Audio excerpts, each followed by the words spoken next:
Hello everyone, welcome back to my channel. আবারও চলে এলাম পিঠে পুলির মজা নিয়ে। কেন এই কথা বলছি তার জন্য দেখতে হবে আগের ভিডিও, মানে কালী পুজোর ঠিক একদিন আগে কি কি হয়েছিল। আর আজ হলো গিয়ে কালী পুজোর দিন। তো আমি তো রেডি হয়ে গেছি, আর এখানে দেখো বাড়ির চারিধারে আলো দিয়ে আলোকিত করার চেষ্টা করছি। চলো তোমাদেরকেও সাথে নিয়ে যাই। আর এখন ঠিক যতটা জাঁকিয়ে পড়েছে শীত, এবছরে কালী পুজোয় কিন্তু সেভাবে একদমই শীত তো ছিলই না, বরঞ্চ গরম পড়েছিল প্রচণ্ড পরিমাণে। তাই আমার কর্তামশাইয়ের সাজটা দেখতেই পাচ্ছ। তবে হ্যাঁ, এটা কালী পুজোর দিনে এখনও পর্যন্ত দিনের লুকটা করেনি, ও ঘরেই ছিল, সেই লুকেই রয়েছে।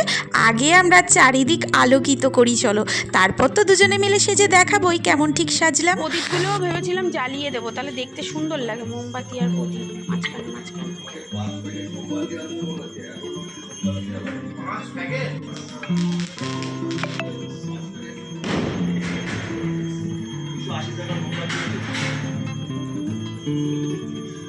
এত কাছাকাছি দিও না।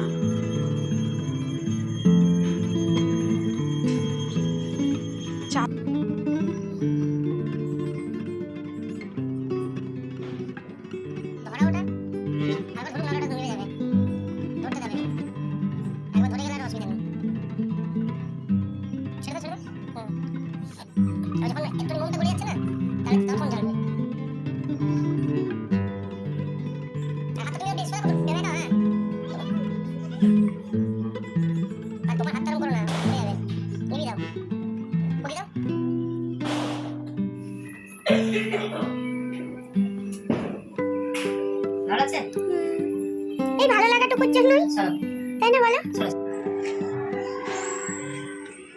এত বসে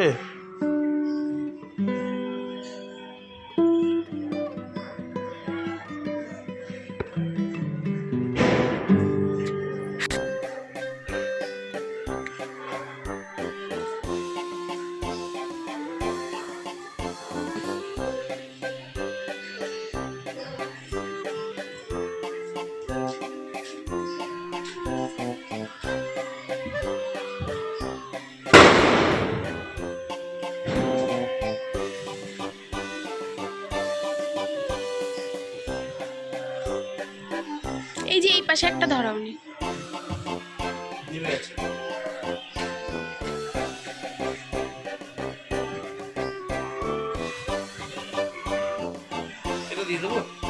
কোনটা মোমবাতির মধ্যে, এই প্রদীপের মধ্যে।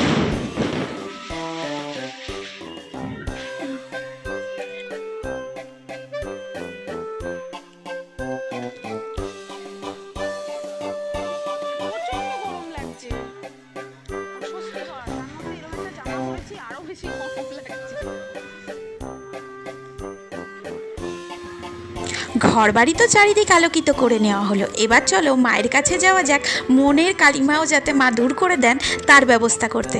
তো আমাদের পাশের গলিতেই একটা কালী পুজো হচ্ছে, মানে এটা আমার পাড়ারই বলতে পারো, পাড়ার কালী পুজো। গত 3 বছর ধরে এখানেই আমরা পুজো দিয়ে আসছি। তো এখানে চলে এসেছি, এখনও ঠাকুরমশাই আসেনি, তো চাঁদাটাও দিয়ে দেবো একবারে। আর সমস্ত পুজোর সামগ্রী, ওই যে ধূপকাঠি মোমবাতি যা এনেছি দিয়ে দেবো। তো দুর্গাপুজোর সময় তো থাকা হয় না এখানে, দুর্গাপুজোটাও কিন্তু আমাদের পাড়ায় বেশ বড় সড়ো আয়োজন করে হয়, কিন্তু থাকা হয় না।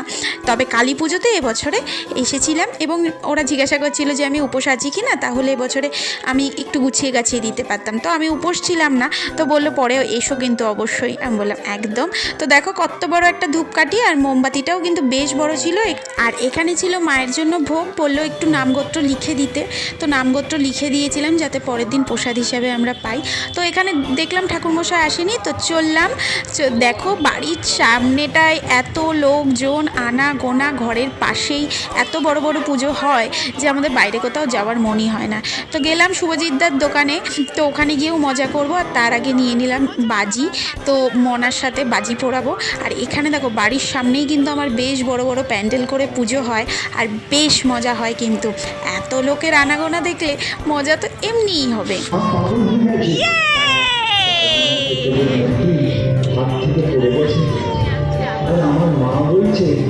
ওর হাতে দাও, ওর হাতে দাও, ওকে নাও নাও নাও নাও, হাতে নাও, হাতে নাও, হাতে নাও। ইয়ে করো, ইয়ে করো, ইয়ে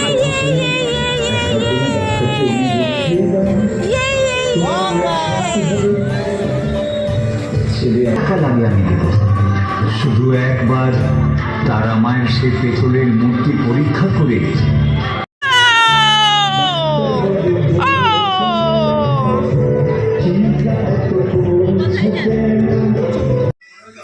এটা ঠিক কালী পুজোর পরের দিন। তো এখানে রান্নাবান্নার যত্তর আয়োজন চলছে, কি কি রান্না হচ্ছে সবটাই তোমাদের সাথে শেয়ার করবো। আর এখানে কারা কারা এসছে দেখতেই তো পাচ্ছ। আর দাদা এসেছিলো অনেক রাতে। তো এখানে আমার পিসির মেয়ে এসছে, মা এসছে, বৌদি এসছে, আর আমার সোহাগ বেটা তো এসছেই। আর আয়োজনে ছিল হচ্ছে ফ্রায়েড রাইস, চিকেন কষা, চাটনি, পাঁপড়, দই, মিষ্টি, এগুলো তো থাকবেই। আর এখানে বেশ মজা হয়েছে, সারা দিন আমরা বেশ মজায় কাটিয়েছি। তবে আমার একটা সাজা, সেটা হলো একই ঠাকুর বারবার করে আমাকে দেখতে হবে ওদের সাথে। আমার শরীরটা খারাপ ছিল আর প্রচণ্ড পরিমাণে গরমও পড়েছিল। এই বেরোলাম ঠাকুর দেখতে, খাওয়া দাওয়া রেডি হওয়া সব গুছিয়ে গাছিয়ে বেরোতে বেরোতে লেট হয়ে গেল।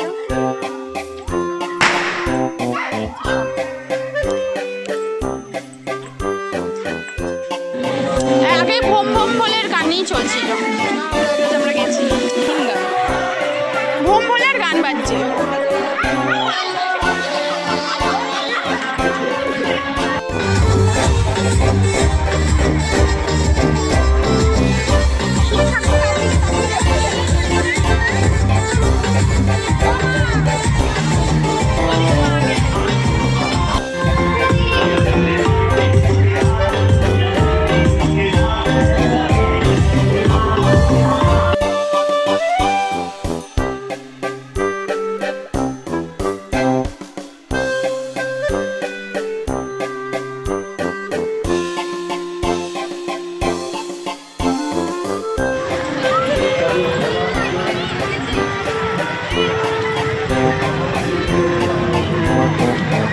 লোক দেখেছিস? তিন দিকের লোক, হ্যাঁ তিন দিকের লোক।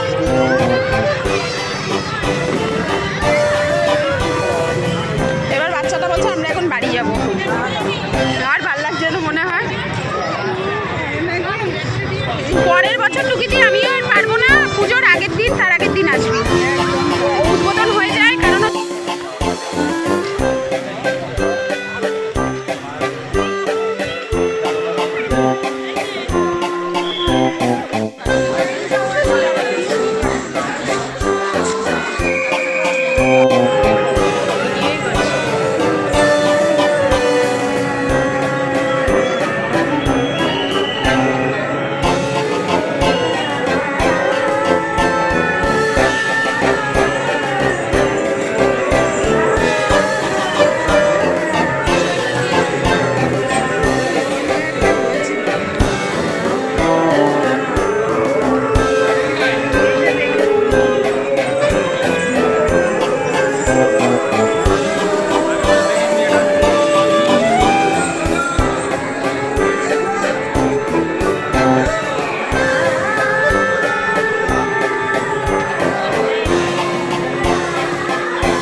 আসছে বুঝলাম তো।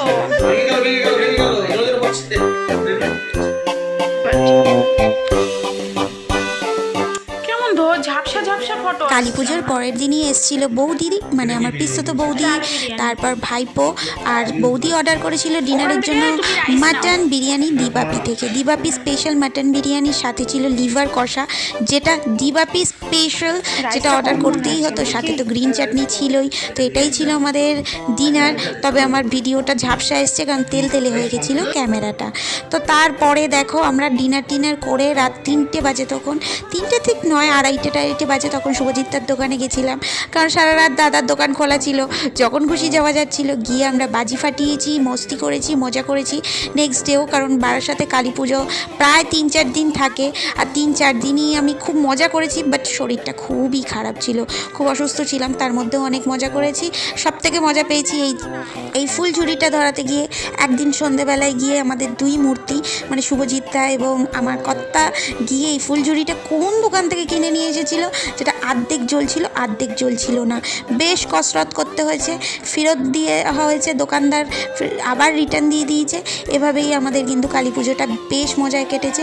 শরীরটা সুস্থ থাকলে হয়তো আরও মজা করতাম। যাই হোক, খুব মজা করেছি। আশা করি তোমাদেরও অনেক মজায় কেটেছে। কোনো ইয়ে নেই, কতক্ষণ পথ ধরলো। কত টাকা গেই বানিয়ে আমার ওই 20 টাকা পেলেই হলো। হ্যাঁ 20টা থাকতো।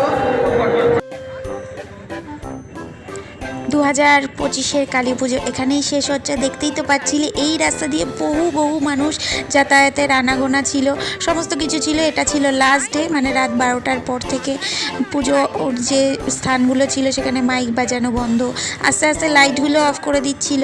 তো রাস্তাটা ফাঁকা হয়ে যাচ্ছিল, একটু মনটা খারাপ লাগছিল যে এই এতদিন ধরে অপেক্ষা আমাদের এই বারাসাতে কালী পুজোর। তবে নেক্সট 2026-এর জন্য আবার অপেক্ষায় রইলাম। আশা করি তোমাদের সামনে আবারও নতুন ভিডিও নিয়ে উপস্থিত হব। ততক্ষণের জন্য তোমরা ভালো থাকবে, সুস্থ থাকবে, সবাই সাবধানে থাকবে। দেখো এই স্টেজগুলোতে কত প্রোগ্রাম, কত মজা, কত আনন্দ। আস্তে আস্তে সময়ের সাথে সাথে সব শেষ হয়ে যাচ্ছে, বাট আমার ভিডিও কিন্তু কন্টিনিউ থাকবে। তোমরা দেখতে থেকো, সাথে থেকো, পাশে থেকো। Tata, good night.